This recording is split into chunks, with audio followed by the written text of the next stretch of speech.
Ireland में रह रही एक भारतीय लड़की की मौत की यह दास्तान आपका दिल दहला देगी। आयरलैंड के अंधे कानून ने ले ली है 31 साल की सविता की जान। वो मिसकैरेज के बाद दर्द से कराहती रही।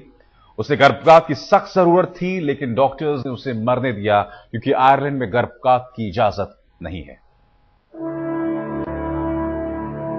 कर्नाटक के बेलगाम की सविता हलफनवार, पेशे से डेंटिस्ट, उम्र 31 साल, शादी के बाद जिंदगी के हसीन सपने पूरे करने के लिए पति के पास चली गई आयरलैंड। लेकिन आयरलैंड के कानून के शिकंजे ने छीन ली उसकी जिंदगी। भारतीय लड़की सविता की दास्तान सुनकर आपके रोंगटे खड़े हो जाएंगे। 17 हफ्ते की गर्भवती सविता तेज दर्द की तकलीफ के बाद आयरलैंड के गिलवे यूनिवर्सिटी अस्पताल में भर्ती हुई थी। सविता के पति प्रवीण के मुताबिक अस्पताल जाने के बाद ही डॉक्टरों को पता चल गया था कि मिसकैरेज का मामला है। लेकिन अस्पताल के डॉक्टरों ने जान खतरे में होने के बावजूद 3 दिनों तक सविता का गर्भपात नहीं कराया। सविता दर्द से कराहती रही। सविता का पति प्रवीण डॉक्टरों से गुहार करता रहा, लेकिन गर्भपात की इजाजत नहीं मिली। ऐसा इसलिए क्योंकि आयरलैंड में गर्भपात की कानूनी इजाजत नहीं है।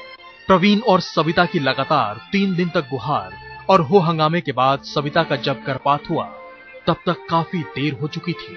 सविता के शरीर में जहर फैल चुका था और ऑपरेशन के अगले दिन 31 साल की सविता दुनिया छोड़कर चली गई। इस मामले के बाद आप क्या कहेंगे? सविता बीमारी से मरी या आयरलैंड के अंधे कानून ने सविता की जान ली? Actually, 2 reasons. One is the ban of the abortion of Ireland law, and the second is an negligence of the doctors. I can say these 2 factors has taken place, and my daughter died on 28th October. Savita की मौत ने न सिर्फ उसके परिवार को भीतर तक तोड़ दिया है, बल्कि आयरलैंड और भारत दोनों मुल्कों में बहस छेड़ दी है। क्या ऐसा कानून होना चाहिए जो किसी की जान ले ले? ऐसे कानून ही कैसे बना सकते हैं?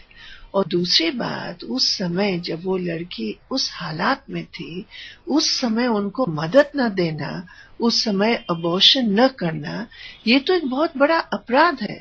ये तो कल्पेबल क्राइम है, जिसके लिए पूरा क्रिमिनल प्रोसिक्यूशन होना चाहिए उन लोगों की। आयरलैंड में पहले भी गर्भपात की मनाही की वजह से जिंदगी खतरे में पड़ी है। इस कानून को बदलने की आवाजें भी उठी, लेकिन कानून नहीं बदला और सिर्फ 31 साल की सविता दर्दनाक मौत से मारी गई। आज तक ब्यूरो।